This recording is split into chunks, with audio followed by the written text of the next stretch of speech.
The Ferrari's engine purred in our driveway at 11:47 p.m. Red, brand new. Through our bedroom window, I watched David step out, straighten his Tom Ford suit, and check his Rolex before heading inside. He didn't know I was awake. Hadn't known I'd been awake for months, tracking every late meeting, every unexplained charge, every night his secretary Amber's perfume clung to his collar. But let me rewind to where this really started. 3 months earlier, the law firm of Morrison & Associates occupied 3 floors of the Prestige Tower downtown. David's corner office, managing partner, corporate law, had a view of the harbor that cost more than most people's houses.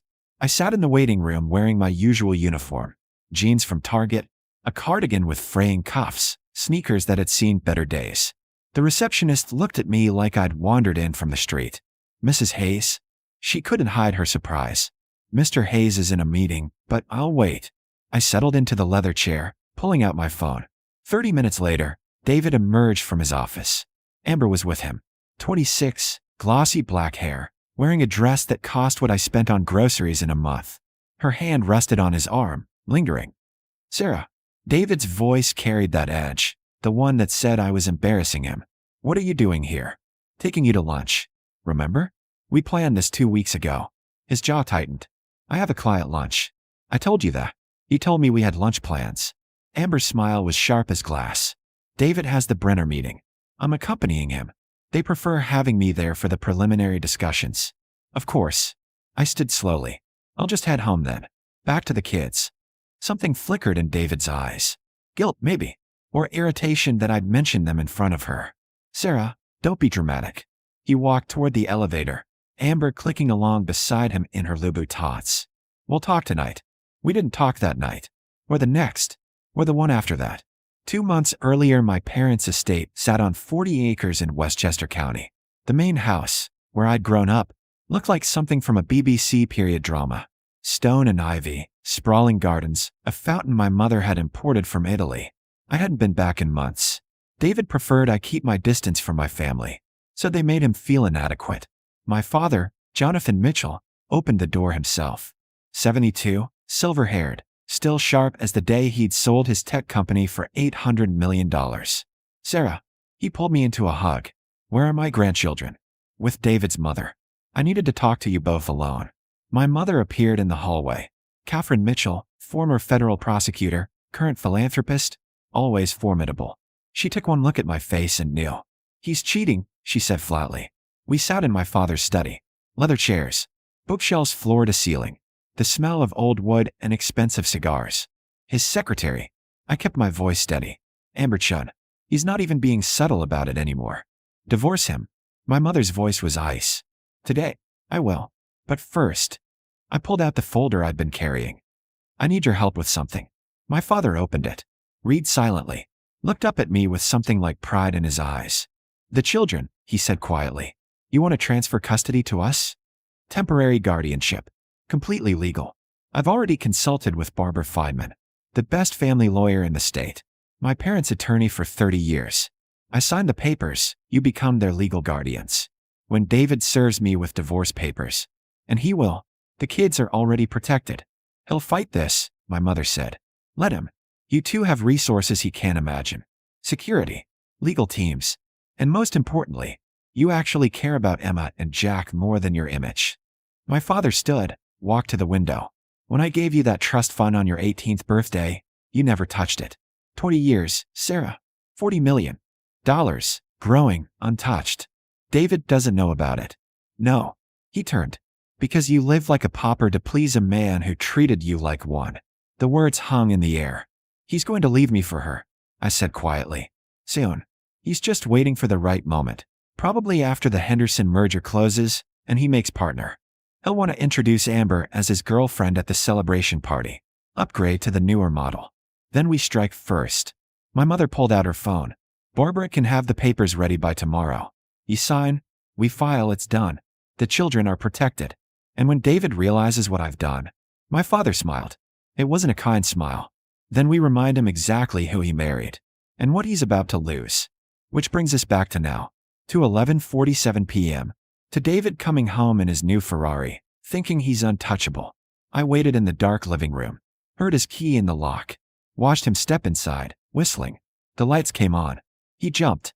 Jesus, Sarah, what are you doing? Waiting for you. I sat in the armchair, hands folded. We need to talk. It's midnight. This can wait until. I know about Amber. The color drained from his face. David's hand froze on his briefcase. Sarah, I don't know what you think you know, but I know you bought her a bracelet at Tiffany's 3 weeks ago. $18,000. I know you took her to the Hamptons last weekend while telling me you were at a conference. I know she's wearing the perfume you hate on me because on her, apparently, it's intoxicating. His face went from pale to red. You've been spying on me. I've been paying attention. There's a difference. He set down his briefcase slowly, and then something shifted in his expression. The guilt vanished, replaced by something colder. Fine. Yes. Amber and I are together. He loosened his tie. Are you really surprised, Sarah? Look at yourself. Look at her. You've let yourself go. You dress like a homeless person. You have no ambition, no sophistication. Amber, she's everything you're not. I said nothing. I was going to wait until after the merger celebration to tell you. Be civilized about it. But since you're pushing, yes, I want a divorce. You'll get a fair settlement. The house, some alimony, reasonable child support. I'm not a monster. How generous. Don't be bitter. You knew what you were getting into when you married me. I was always going to outgrow this. He gestured vaguely at me. Phase. Phase. I repeated the word carefully. Is that what I was? You were a waitress when we met, Sarah? I gave you everything. This house, this life, status you never could have achieved on your own. The least you can do is exit gracefully. I stood, walked to the bookshelf, pulled out an envelope. What's that? Suspicion crept into his voice. Your divorce papers. I had them drawn up 3 weeks ago. I handed them to him. You'll find the terms very different from what you're proposing. He ripped open the envelope. Read. His face went white, then red, then purple. You're asking for 70% of marital assets? Full custody of the children? You're insane. No judge would. Keep reading. What the hell is this about the children being in your parents' custody? You can't just give them away. I didn't give them away. I placed them in temporary guardianship with their grandparents while we navigate this divorce. It's perfectly legal. Judge Morrison approved it last week. Morrison, his voice cracked. Judge Anthony Morrison? You went to a judge behind my back. Judge Morrison is an old family friend. He fast-tracked the paperwork given the circumstances. David's hands shook. What circumstances? I'm their father. You haven't been to a single soccer game this year. Haven't attended a parent-teacher conference. Missed Emma's birthday because you were working late, though the hotel charge on your Amex suggests otherwise. You're an absent father at best, David. At worst, you're using those children as props. This is kidnapping. This is protecting my children from the fallout of their father's midlife crisis. I moved toward the door. The kids are safe. Happy. At my parents' estate with round-the-clock care, tutors, anything they need. Better than being here watching you parade your mistress through their lives. Your parents' estate. He said it slowly, like working through a puzzle. Your parents who you never talk about, who never visit, who weren't even at our wedding. They were at our wedding. You just didn't recognize them. What? Small ceremony, remember? You insisted. Just immediate family. You thought they were random relatives, my mother in her simple dress, my father in his off-the-rack suit. You didn't ask questions because you assumed I came from nothing. The realization was dawning on his face. Sarah, who are your parents? Jonathan and Catherine Mitchell. The name hit him like a physical blow. The Jonathan Mitchell? Mitchell Technologies. Sold for $800 million in 2003. My father's been retired for 20 years. My mother was a federal prosecutor before that. They're very protective of their grandchildren. David stumbled backward. You're lying. Call them. They're expecting you to. I pulled out my phone, showed him the screen. My mother's contact photo, her in her courtroom robes from 1995, standing with 3 Supreme Court justices. Oh my God. He sat down heavily. You've been poor? No. I've been living within the budget you gave me. Playing the role you wanted, the grateful wife who married up. Meanwhile, I have a $40 million trust fund that hasn't been touched, plus my inheritance, which will be considerably more. His face had gone gray. Why? Why live like that if you didn't have to? Because I wanted to know who you really were. What kind of man you'd be when you thought you had all the power. I headed for the door. Turns out, not a very good one. Sarah, wait. I'll be staying at my parents' house during the divorce proceedings. My lawyers will be in touch. Oh, and David, that Ferrari you just bought? The one I saw you pull up in? Better enjoy it. Because when we're done, you'll be lucky to afford a bicycle. I left him there, surrounded by the wreckage of his assumptions. The next morning, I woke up in my childhood bedroom. Emma and Jack were down the hall. I could hear them laughing with my father over breakfast. My phone had 63 missed calls. All David. There was one voicemail. I played it on speaker while I got dressed. Sarah, please. I made a mistake. A terrible mistake. Amber means nothing. It was just, I don't know what I was thinking. We can fix this. We can go to counseling. I'll end things with her today, I swear. Just call me back. Please. We need to talk about the kids, about the house, about… Sarah, your parents' lawyers called my office. They're freezing my accounts? They can't do that. That's my money. Sarah? Sarah, the message ended. I didn't call back. Instead, I had breakfast with my children. Emma, 9 years old, was telling my father about her science project. Jack, 7, was sneaking bacon to the dog under the table. Mom, Emma looked up. Grandpa says we can build a tree house. A big one, Jack added. With a slide. Sounds perfect. I kissed the top of his head. But first, finish your eggs.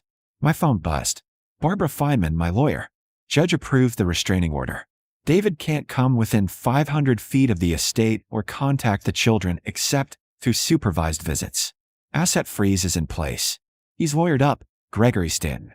I showed my mother the message. She snorted into her coffee. Stanton, good lawyer, terrible person. He'll advise David to settle. Will he listen? Men like David never listen. Not until they have no choice. She was right. 2 weeks later, the conference room at Morrison & Associates was neutral territory. David sat across from me, flanked by Gregory Stanton and a junior associate. He looked terrible, wrinkled suit, dark circles, hair uncombed. Amber wasn't with him. According to Barbara's sources, she'd quit the firm the day after the news broke. Last anyone heard, she was dating a hedge fund manager in Connecticut. Sarah, David's voice was hoarse. Please, can we talk privately? No. I kept my hands folded on the table. Anything you need to say can be said in front of our attorneys. Stanton cleared his throat. Mrs. Hayes, my client is willing to agree to a 60-40 asset split, joint custody with primary residence determined by the children's school district, and no. Barbara didn't look up from her notes. Our terms stand. 70-30 split, full custody to Mrs. Hayes with supervised visitation rights for Mr. Hayes, and the house goes to Mrs. Hayes. That's not reasonable, Stanton protested. Mr. Hayes has been the primary breadwinner. Mr. Hayes committed adultery, spent marital funds on his mistress, and has been an absent father for 3 years. We have documentation of every hotel charge, every gift, every lie. Barbara slid a folder across the table. We also have testimony from 12 colleagues who witnessed Mr. Hayes introducing Ms. Chun as his girlfriend at professional events, while still married. David's face went white. Furthermore, Barbara continued, Mr. Hayes took out a loan against the house without Mrs. Hayes's knowledge or consent. That's illegal use of marital property. We're prepared to press charges if necessary. The loan was for business, David started. The loan was for a Ferrari and a down payment on a condo where you plan to install your mistress. We have the emails, David. I met his eyes. You weren't as careful as you thought. Stanton whispered something to David. His face crumpled. I'll lose everything, David said quietly. Not everything. You'll keep your job, for now. You'll keep 30% of our assets. You'll have visitation rights with your children once you prove you're stable. I leaned forward. But the life you thought you'd have? The one where you trade me in for a younger model and keep playing big shot? That's gone. Sarah, I'm sorry. I'm so sorry. I don't know what happened to me. You got comfortable. Thought you were the prize. Forgot that the quiet woman you married came from something you could never achieve on your own. I stood. My father built an empire. My mother prosecuted federal cases. Me? I raised your children, managed your home, and played small so you could feel big. That was my mistake. What do you want from me? Nothing. That's the point. I don't need you, David. I never did. I wanted you. Past tense. Barbara placed a document in front of him. Sign. Today, or we go to trial. And trust me, you don't want that. The Mitchells have resources you can't imagine. We'll bury you in legal fees before the first hearing even starts. David looked at Stanton. The lawyer nodded grimly. With shaking hands, David signed. 6 months later, the tree house was finished. 3 stories, with a slide, a rope bridge, and a reading nook Emma had already filled with books. I sat on the back porch of my parents' estate, my estate now. They'd signed it over to me last month, moving to their villa in France. You need space for those children, my mother had said. Let them grow up somewhere that feels like magic. Jack came running across the lawn, dog at his heels. Mom, can we have a camp out in the treehouse tonight? If Grandma Catherine says yes when you call her. He was already dialing, chattering in excited French. My mother had insisted on teaching them. Emma appeared beside me, quieter. Dad called again. David had supervised visitation every other Sunday. He was trying, showing up on time, staying sober, being present. It wasn't enough to undo the damage, but it was something. What did he want? To know if we'd come to his new apartment. He said it's small, but he's fixing it up. The Ferrari was gone. The condo was gone. The corner office was gone. The firm had quietly asked him to resign. He was working for a smaller practice now, making a fraction of his old salary. Do you want to see it? I asked. Emma considered this seriously. Maybe, but I want to come home after. Here. This is home. This is home, I agreed. She ran off to join her brother, and I sat in the late afternoon sun, listening to my children's laughter echo across the lawn. My phone buzzed. A message from Barbara. Final divorce decree filed. You're officially free. I looked at the estate spread before me. The gardens, the treehouse, the fountain, the life I'd finally stopped hiding from. David had left me for his secretary, thinking I was the dispensable one. He'd learned too late that the woman he'd underestimated held all the cards. But this wasn't about revenge anymore. It wasn't about making him suffer or proving my worth. It was about my children growing up knowing they were loved, protected, valued. It was about building something better from the ashes of something broken. David lost everything he thought mattered. The status, the money, the image. I gained everything that actually did, my children's trust, my self-respect, my freedom. The quiet woman in the simple cardigan was never poor. She was never weak. She was never less than. She was just waiting for the right moment to remember who she'd always been. And now, surrounded by her children's laughter in a home built on love instead of lies, she finally had. The game was over. I'd won. But more importantly, I was finally, completely, beautifully free.